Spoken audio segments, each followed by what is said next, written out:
बोलो नाथों के नाथ भोलेनाथ की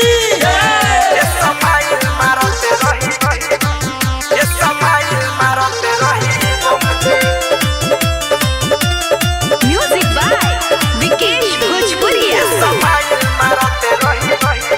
हर हर महादेव। बाबा के बूटी से भरल बाचिलम जी आई रहुओ लगा लिए के दम जी। बाबा के बूटी से भरल बाचिलम जी आई रहुओ लगा लिए के दम जी।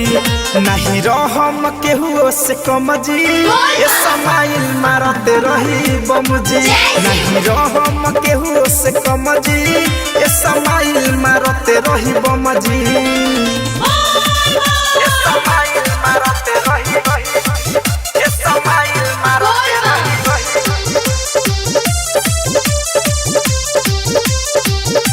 बोला बोला बाबा बैजूनाथ की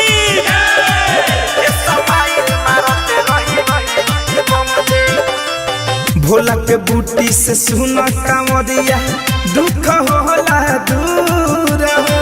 लगेला पावन सावन के महीना होला पूरा मशहूर हो।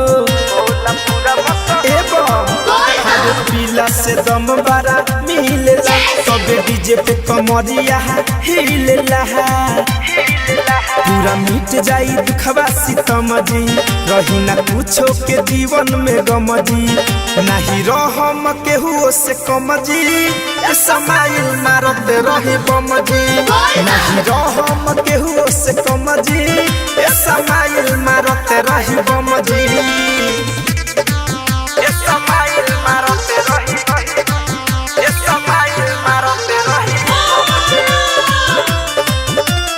म्यूजिक बाय विकेश भोजपुरिया।